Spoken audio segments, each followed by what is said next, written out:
Welcome back to our channel.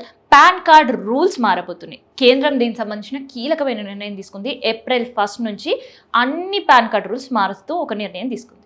So ఇప్పటి వరకు ఒక కారు కొనాలన్నా పాన్ మస్ట్, గోల్డ్ షాప్కి వెళ్ళి గోల్డ్ కొనాలన్నా పాన్ కార్డ్ మస్ట్, ఒక బండి కొనాలన్నా పాన్ కార్డ్ మస్ట్, ఇల్లు కొనాలన్నా పాన్ కార్డ్ మస్ట్, అండ్ దాంతోపాటు ఒక 50,000 రూపాయలు క్యాష్ తీసుకెళ్ళి అకౌంట్లో డిపాజిట్ చేయాలన్నా కూడా పాన్ కార్డ్ మస్ట్. సో ఈ పాన్ కార్డ్ మస్ట్ అనే నిబంధన చాలామంది విసిగిపోయారు. సో ఎక్కడికి వెళ్ళినా పాన్ కార్డ్ పట్టుకొని వెళ్ళాల్సిన పరిస్థితి అని. అందుకనే వీటన్నిటికీ ఇప్పుడు చెక్ పడబోతుంది.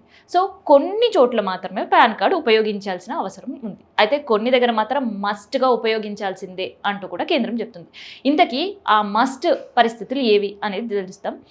అయితే ఇప్పటి వరకు ఒక 50,000 రూపాయలు తీసుకెళ్ళి ఒక అకౌంట్లో డిపాజిట్ చెయ్యాలి అనుకున్న వాళ్ళకి వెంటనే అక్కడ బ్యాంక్ అకౌంటెంట్ దగ్గర నుంచి కనిపించేది ఏంటంటే పాన్ కార్డ్ జిరాక్స్ ఇస్తారా అని.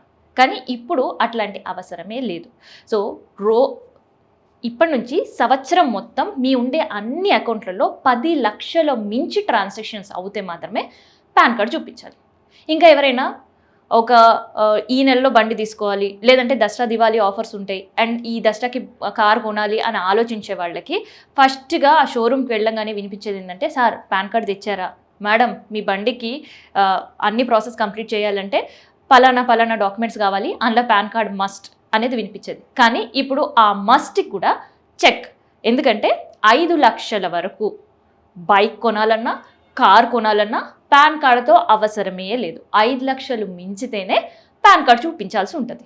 అండ్ ఇంకా నెక్స్ట్ ఇల్లు కొనాలన్నా, ఫ్లాట్ కొనాలన్నా, స్థలాలకు సంబంధించి కొనుగోలు చేయాలన్నా 10 లక్షలు మించితే ఖచ్చితంగా పాన్ కార్డ్ అడిగేవాడు. కానీ ఇప్పుడు ప్రతిరోజు ప్రతి అవసరం పెరుగుతుంది. ఆ అవసరానికి తగ్గట్టు ఖర్చులు కూడా పెరుగుతున్నాయి. సో అవన్నీ క్యాల్కులేట్ చేసిన కేంద్రం ఇంకొక గుడ్ న్యూస్ చెప్పింది. అదేంటంటే 20 లక్షల రూపాయలు మించితేనే పాన్ కార్డ్ చూపించాల్సిన అవసరం ఉంటుంది, లేదంటే అసలు పాన్ కార్డ్తో అవసరమే లేదు. అండ్ ఇంకొక కొత్త నిబంధన ఏంటంటే, ఇప్పటి వరకు life insurance, health insurance and దాంతోపాటు జనరల్ ఇన్సూరెన్స్. సో ఇట్లాంటి ఇన్సూరెన్సెస్ ఏదైనా కొన్ని సందర్భంలో పాన్ కార్డు తీసుకుంటారు, ఇంకొన్ని సందర్భంలో అవసరం లేదు అని చెప్తుంటారు. కానీ ఇప్పుడు మాత్రం అవసరం లేదు అనే వర్డ్కి ప్లేసే లేదు. ఖచ్చితంగా ఏ ఇన్సూరెన్స్ అయినా అండ్ ప్రీమియంతో సంబంధం లేకుండా ఇన్సూరెన్స్ అనే పేరు విన్నా, ఇన్సూరెన్స్ అప్లై చేయబోతున్నా పాన్ కార్డ్ ఖచ్చితంగా మీ దగ్గర పెట్టుకోవాల్సిందే. అండ్ క్లెయిమ్ చేసుకునే వాళ్ళు కూడా ఖచ్చితంగా పాన్ కార్డు ఉండాల్సిందే. సో ఈ నిబంధన మాత్రం చాలా కఠినంగా అమలు కాబోతుంది ఏప్రిల్ 1 నుంచి. అంటే జనరల్ ఇన్సూరెన్స్ ప్రీమియం తక్కువ, హెల్త్ ఇన్సూరెన్స్ ప్రీమియం తక్కువ అండ్ దాంతోపాటు లైఫ్ ఇన్సూరెన్స్.